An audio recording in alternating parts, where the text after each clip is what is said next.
Bonjour amis internautes, en direct du VP Mix Day, on est le 6 juin 2015 et oui, au cours de cette journée, j'ai pu rencontrer différents acteurs autour de WordPress et là je suis avec Gaël Poupard. Bonjour. Bonjour. Alors je sais que beaucoup de personnes attendent cette vidéo, visiblement les précédentes sont bien en vogue. Alors aujourd'hui tu nous as parlé d'accessibilité, d'efficience, alors justement pourquoi prendre en compte les normes d'accessibilité dans un projet ? La base, c'est simplement pour que tout le monde puisse accéder au contenu. C'est vraiment le sens du mot accessibilité, sachant qu'il y a très peu d'intérêt de créer un site et de le mettre en ligne si c'est pas pour que les gens consultent le contenu. Donc, à la base, fondamentalement, c'est ce qu'on essaie de faire. Donc, il faut que ça se voit et il faut que ce soit cohérent jusqu'au bout, quoi.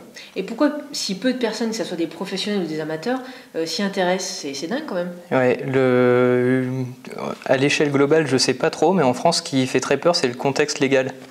Il y a des lois qui sont très strictes en théorie et il n'y a absolument aucune application derrière, en fait. La loi qui est passée de 2005 et le décret de 2009 sont très restrictives. Le RG2A est assez compliqué quand même à atteindre. Donc c'est pas qu'un manque de connaissances, c'est vraiment complexe. Non, c'est pas du tout un manque de connaissances, même parce que la plupart des gens sont capables de le faire sans trop s'embêter. Mais c'est vraiment le contexte légal qui fait que déjà en France on s'est dit que c'était que pour les organismes publics. Tous les gens qui bossent pour du privé du coup se posent même pas la question parce qu'en France c'est que pour le public. Alors que c'était pas du tout l'intention derrière, c'était juste que les organismes publics au moins devaient le faire. Et c'est pas vraiment dans la culture en fait de voir un peu plus loin ce genre de choses. Il y a le même problème dans le bâtiment. En fait, la loi de 2005 sur l'accessibilité, elle concerne tous les domaines, pas que l'accessibilité numérique. Elle concerne aussi le bâtiment et ça a fait beaucoup de bruit dans les actualités ces derniers temps parce que en théorie, le décret d'application de 2009 mettait un délai maximum avant de se mettre en conformité qui était de 3 ans. C'est en 2009. Ils ont repoussé le délai jusqu'en 2020, je crois. Ils ont acté la date il y a quelques jours. Là. Donc tout le monde fait du bruit et s'en plaint. Enfin, tous les acteurs de l'accessibilité, mais c'est vraiment pas intégré dans la culture française pour l'instant. Ça émerge petit à petit. C'est propre à la France. Hein. Ouais, je pense. Aux États-Unis, c'est complètement différent, j'imagine. Ouais, il y a une grosse différence qu'on a par rapport à énormément de pays, c'est qu'on a une couverture sociale qui est excellente. Oui. On a quasiment rien à faire pour être pris en charge. Ce qui fait que les maladies et ce genre de choses, c'est relativement ordinaire et on ne pense pas qu'on a besoin de faire quelque chose de spécial. Aux États-Unis, un mec en fauteuil, il paye tout, il paye des dizaines de milliers de dollars par mois tout seul pour s'en sortir. Donc il mobilise sa famille, il mobilise ses amis, enfin, ça devient plus facilement global. En France, c'est pas évident. Qu'est-ce que tu conseillerais aux gens justement à faire? Enfin, en tout cas, on va revenir sur autour de WordPress. Hein. Des petits conseils que tu pourrais leur donner, s'informer, aller sur ton site bien sûr. Ah oui, et puis tous les sites qui peuvent en parler un petit peu, hein, ça commence doucement. Daniel Rock par exemple, qui a écrit Optimiser son référencement WordPress, il va être réédité dans quelques mois et il m'a demandé d'écrire une introduction à l'accessibilité sur son livre qui parle que de référencement. Et il traite plusieurs sujets, mais du coup ça commence à émerger petit à petit. Oui. Le vrai conseil pur et dur pour tout le monde, ça revient aussi à ce que j'avais dit au WordPress Tech, c'est d'avoir ses propres composants ou en tout cas de connaître suffisamment ce qu'on manipule pour être capable de les améliorer, de les documenter et puis de les transférer et que ça continue à évoluer presque tout seul. Est-ce que tu aurais des plugins, des outils web qu'on pourrait justement... Particulier, oui. Il y a plusieurs entreprises en France qui sont très fortes, notamment une entreprise qui travaille sur Tanaguru. J'ai cité dans mes slides un petit site qu'ils ont pour mesurer les contrastes de couleurs, qui est vraiment super parce qu'il fait des suggestions. Donc c'est beaucoup plus intéressant à utiliser qu'un truc qui te sort une formule mathématique. Oui. Ils ont aussi une application en ligne qui permet de tester. Tous les tests en fait, techniques qui sont automatisables, ils les font. Et donc ça couvre les 3/4 du RG2A.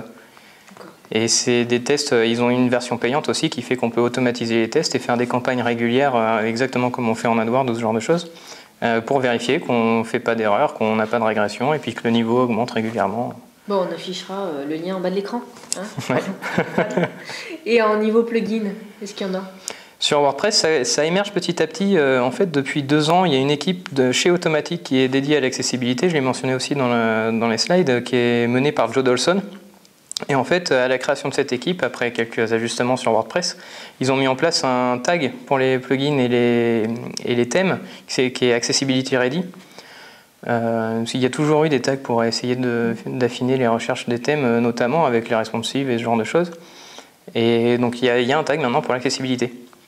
Et cette équipe-là se charge de vérifier que les sites qui réclament le tag sont bien efficaces. Est-ce que tu aurais quelques derniers conseils justement ? Oui, déjà si vous cherchez sur wordpress.org le tag Accessibility Ready, c'est vraiment la base maintenant. Suivre le blog des changements de WordPress parce qu'ils publient tout le temps dès qu'ils font des nouvelles mises à jour ou même qu'ils se posent des questions sur certains sujets. Et, ils le publient et donc il y a une partie du blog qui est dédiée à l'équipe accessibilité. C'est assez intéressant de voir que même au niveau du cœur de WordPress, ils travaillent sur certains points et de ça, parce que ça peut aussi donner des idées sur les choses qu'on a pu faire nous-mêmes à la main et qui ne sont pas forcément très bien faites. Tu penses que WordPress va améliorer ça dans quelques années ? Quelques mois ? Déjà c'est énorme ce qu'ils ont fait en 2 ans. La plupart des gens ne voient pas la différence, mais justement, la plupart des gens... c'est ça, il regarde que le joli. C'est ça. Et là, récemment, ils ont... alors sur la 4.2, je crois, ils ont mis en place dans l'administration une nouvelle API qui est WordPress Accessibility Speak pour faire parler l'interface. En fait, c'est l'objectif de ce truc-là. Et donc, quand on crée un nouveau champ avec Advanced Custom Fields, par exemple, ou pour son thème, ou qu'on crée une nouvelle metabox, on peut envoyer à cette API-là les informations qu'il est censé restituer. Et ça permet de prendre en charge les lecteurs d'écran très facilement et de façon assez amusante parce que du coup, ça personnifie WordPress en disant c'est WordPress qui parle. Je trouve ça super. Bon, ça donne un point en plus, comme quoi WordPress, ce n'est pas qu'un blog, pour rebondir sur la poste de Benjamin Denis ce matin. Ouais. Si tu avais un coup de cœur sur WordPress, ça serait quoi ? Un coup de cœur, c'est peut-être ça, c'est peut-être WordPress Accessibility Speak justement, parce que c'est un truc qui sort de nulle part. En fait, personne n'avait jamais eu cette démarche-là. Mettre en place des choses pour faciliter l'interaction et tout ça, ça existait déjà. Mais de personnifier l'outil pour faire que c'est lui qui va te parler et qu'en tant que développeur, tu vas lui dire quoi dire. Et c'est vraiment, je trouve que l'idée et la démarche est vraiment super. Donc un dernier mot à nos éditeurs ? Pensez accessible, posez-vous juste la question et c'est déjà gagné. Voilà. Bien. Merci en tout cas pour cet échange. Et puis les amis, on se retrouve très bientôt, une prochaine conférence, interview, on ne sait pas, au hasard de la vie, ça sera magique. Allez, si vous voulez plus d'infos, en bas de l'écran s'affiche le site de WPMX, avec toutes les slides, toutes les infos sur les intervenants. Et puis nous, on se retrouve très bientôt, justement sur le web. Bye bye. Au revoir.